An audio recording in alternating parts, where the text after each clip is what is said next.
Well, it's finally here.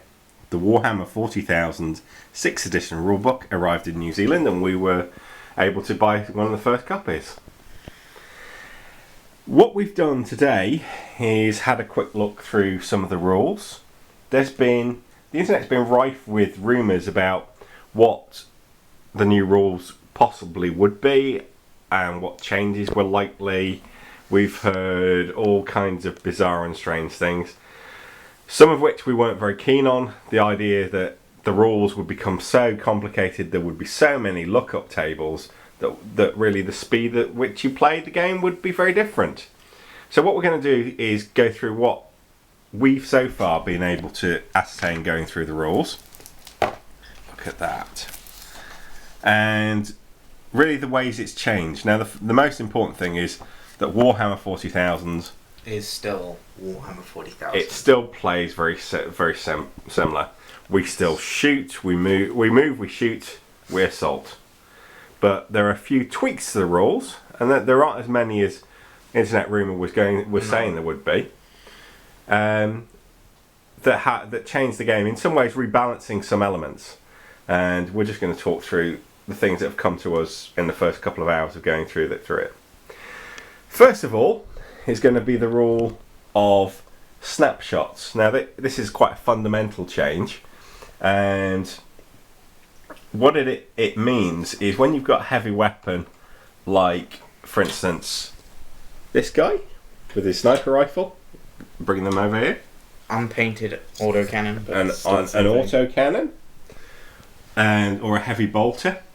What you can do now is you can essentially move the character, and you can now do what's called a snapshot. Now a snapshot is basically firing a weapon from the hip that's not designed to be fired from the hip. And what you lose, basically, when you fire this heavy weapon, you can still move during the movement phase. You shoot, you can shoot, but your ballistic skill goes to 1, which means you're hitting on 6s. Yeah. Now, it's better to have a shot than no shots. Yes, it is. Now, this allows, I'm trying to think. This allows basically any race to basically move and fire heavy weapons, which, you know how annoying that is as guard. You got your heavy weapon teams, they're just slightly out of range. Yeah. You move them, you can move them now, you can shoot. They can be shot from the hip, and you can try and kill someone. Although they're not designed for that, you might still get a kill. Now, really, snapshots are probably the most fundamental rule change, and they ripple down in several places. One of which is going to be the scenario we're talking about now, which is it's called Overwatch. And typically in a scenario like this, you would have your guard behind a barricade and the orcs about to run into them. And we all know how this would end. Orcs get lots of assault. Guards are alright in assault, but not brilliant.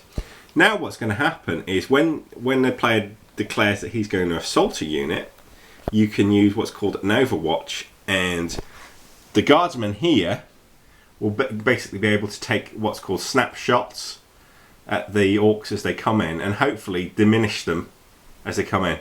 Now you're still at BS1, because it's basically it's meant to be in the rulebook. I think it says basically your guys are basically firing in every direction trying to hit something. Yeah. Is what it is. So basically, if they're within 12 inches of your guys, you can rapid fire. And this is an extra shot on top of your shooting already. So you can fire your 2 shots, and then you can Overwatch as well. Yeah. So saying these guardsmen already shot at these orcs, and maybe took down 1 or 2 a few 2 turns ago. Now they're up real close. They get to shoot 20 shots. Yeah. Oh, sorry. Which I think balances an aspect of the game, because you don't have people just waiting to be attacked. They're actually doing something. They're actually trying to repulse something. And so in a scenario like this, the Imperial Guard could fire it here and maybe take 3 of the orcs. Now here comes another part of the rules that have changed. Instead of the orcs being able, everyone being able to do a 6-inch assault, it's not 6 inches anymore. It's you have to roll a 2d6. So the orcs have declared an assault. They try an assault. In this case, they get 6, and they'll be quite easily in range. But if they got, for instance, just Snake eyes, 2 inches, they wouldn't be able to go into assault now. And what would happen is this unit would be just stuck here next turn, entire turn as sitting ducks for the Imperial Guard to fire even more shots and potentially fall back a little bit, which we think's quite balanced. It gives your. It's certainly going to make a difference to Yeah. Tau, who've got powerful weapons but are so bad in assault. Basically, it allows the Tau just to see. It also allows you to potentially extend the range of your assault. Yes. Than before. Now, what happens? I don't know. I honestly didn't read the rule book. What happens if you have a pinning weapon and you're shooting? You're shooting this pinning weapon during this thing. What happens? Do they get pinned? You know? No, you can't. You can't do pinning. Pinning doesn't work against a charging unit. Oh, okay. So misread because that. when you're using a snapshot, so they have thought about that very, very rule. Yeah. One of the other changes is special rules. I think over this rule there's now like twice as many as there were in the 5th edition. Now, Tau Empire fans, you know how we love to JSJ. Yeah. For non-Tau players, that's jump in the movement phase, Yeah. shoot in the shooting phase, and jump back behind cover, basically. So, Yeah. you don't get shot at. Well, the new special rules apparently says you can jump the 6 inches during movement phase. You can still shoot, but you have to move 2d6, which means you could do the same thing and get snake eyes like the orcs did, and your battle suits are exposed. And some of that is good because it includes the random element of it and things. You can have a great idea for a plan, but it goes wrong. Anyway, back to the special rules. There are probably about twice as many special rules as there were in the 5th edition.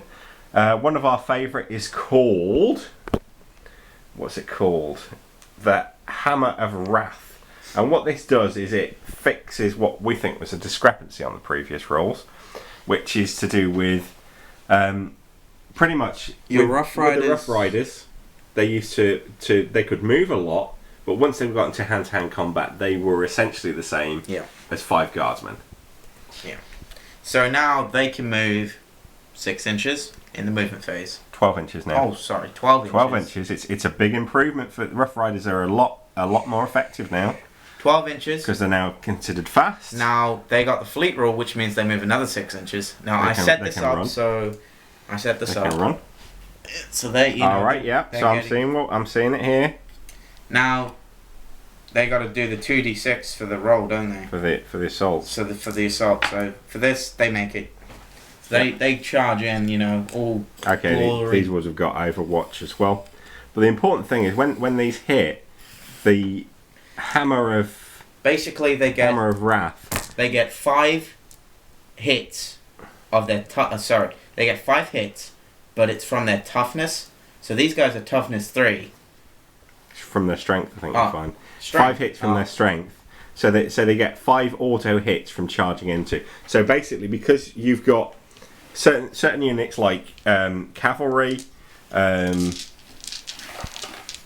bikers, and jet troopers, when they charge into somewhere, they basically, because they hit with so much force, they don't just charge in, they smash into a unit of infantry, and they get 5 auto hits at their strength, but they don't get the benefit of any power weapons or anything, and that can help really kind of topple a first line of people. Yeah, basically now you get extra attacks basically. Now, so not only having for this power weapons, because they have power weapons for the first turn. You know, not only are you getting power weapons, you're also getting the chance of also killing. You know, maybe one guy out of those 5 attacks, which is better than just having your normal attacks. And it's certainly making the difference between it's making cavalry and jet troopers and motorbike cyclists have a different advantage, not an overwhelming advantage, from those on foot, which makes sense. Another part of the rules that have changed is regarding vehicles, because they now have hit points. What's essentially hit points, or the rules calls them hull points. Basically, when you get a hit on either glancing or a penetrating shot on any vehicle, one of them, you lose a hit point. So you're going to have to start keeping track of vehicle hit points as well as character hit points. Which is going to be, I don't know how to say this without saying it rudely. It's going to be a bitch. To be honest. It's just going to be, because then you're going to have to, try and keep track and all that. It's going to be annoying. Glancing just loses a hit point. Penetrating gives the possibility of actually exploding it. So you no longer roll on a glancing, you just lose a hit point. So if you get lots of glancing shots, you will eventually take something out. Roughly, things like land speeders get 2 hit points. Tanks and dreadnoughts get 3. And heavy tanks like the Land Raider get 4.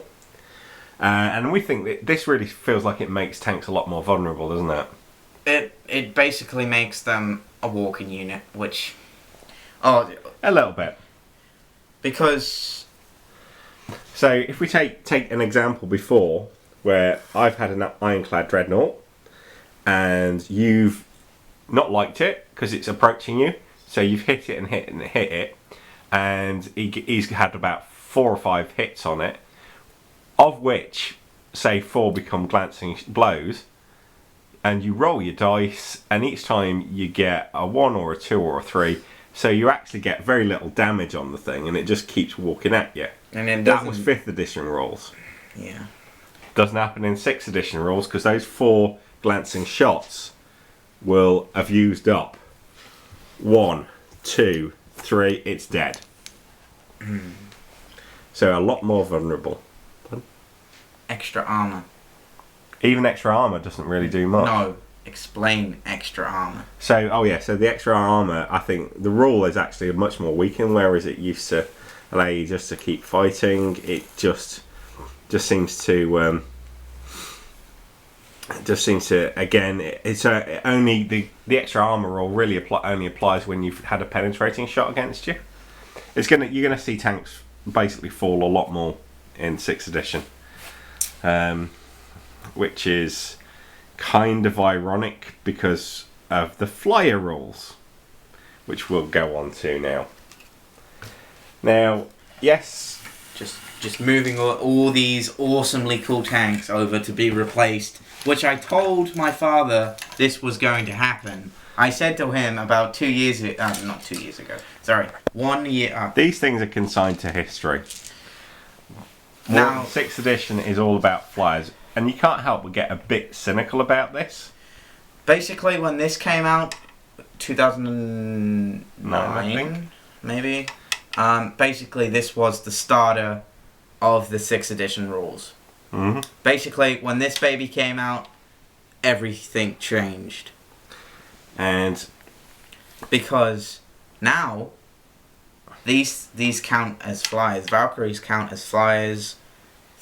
Thunderhawks count as flyers, gunships, and all the new models that came out last month. And the rules for them are incredibly good, a little too good in some ways. They make them really overpowered. Seriously, they will be. So whereas tanks are now vulnerable, flyers are not. Flyers are not.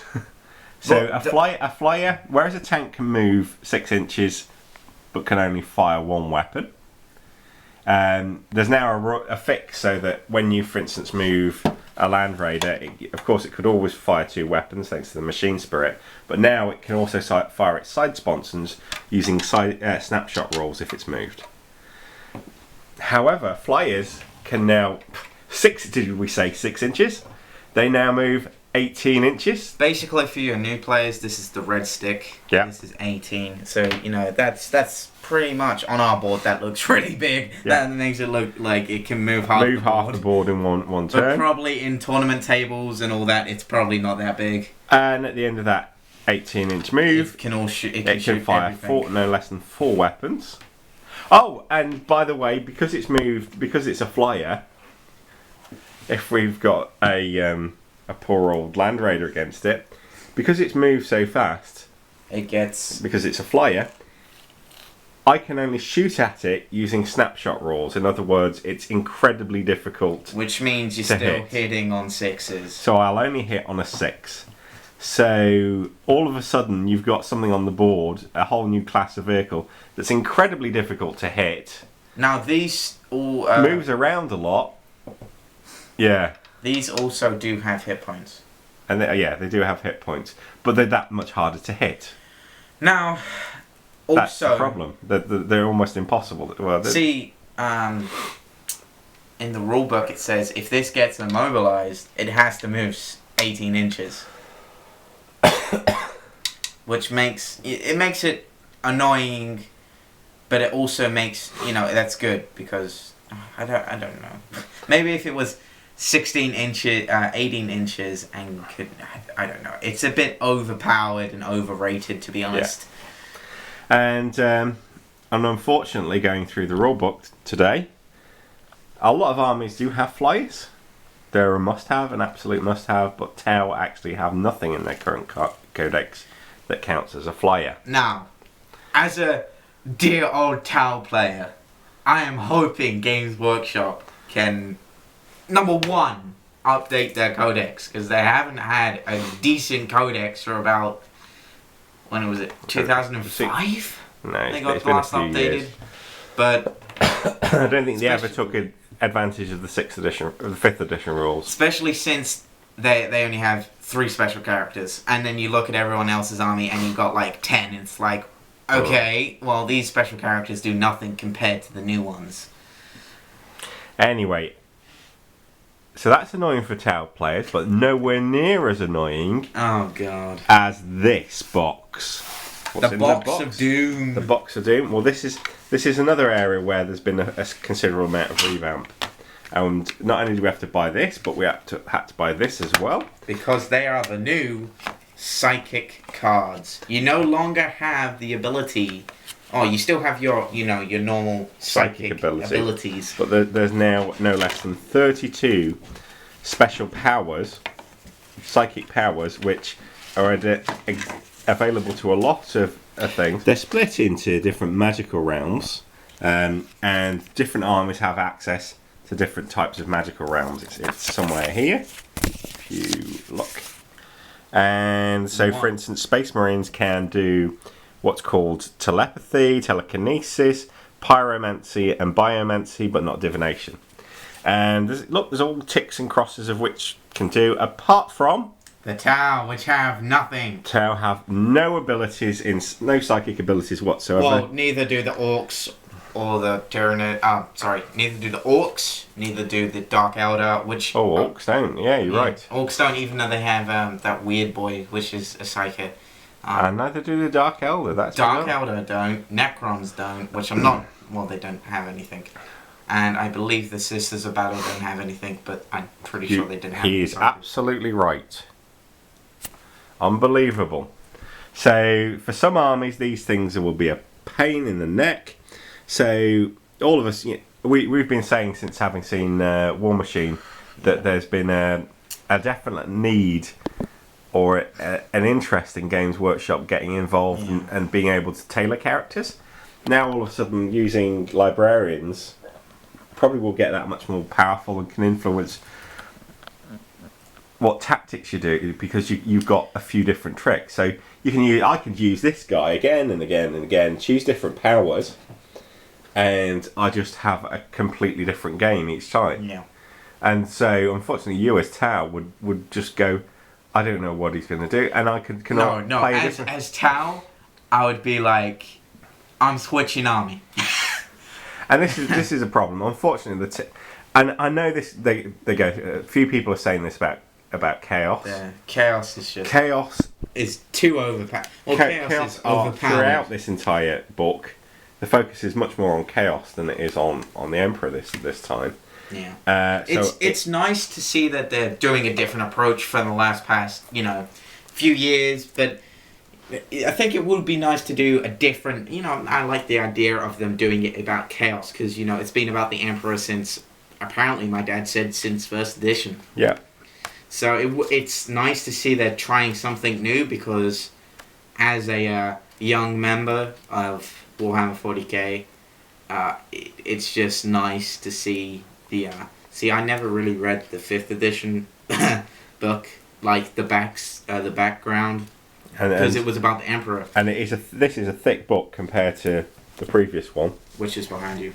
Yes, I'm just going to show it now. And there's lots of extra information. I mean, it's almost half again the size.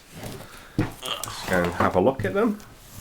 That's not a good size. That's not a good way. Put them next to each other. But yeah, you can see this. That's the 5th edition. That's the 6th. It's probably about half as much again, bigger. But at least with the 6th edition, you get this little note thingy, which allows you to keep track of page. Keep track of where you've got to. Yeah. Which is pretty good.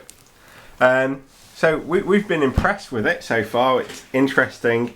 Not keen on the flyer rules. It feels like an obvious marketing ploy. It's basically. Not keen how some armies are really gonna.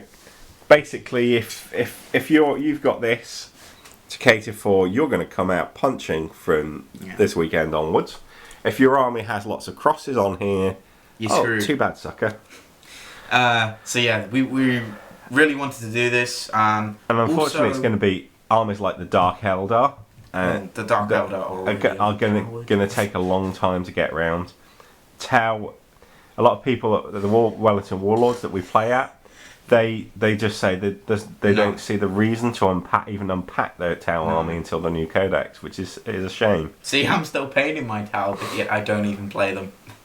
It's just since they haven't had an update since 2005, it's not, and the codex isn't really. It wasn't built for 5th edition, and it's not going to be built for 6th edition. It's going to perform really poor. Basically, it was upgraded before 4th edition, so. It's not going to really help those Tau players out there who are like, well, I lost more games, although it is the Overwatch is going to help.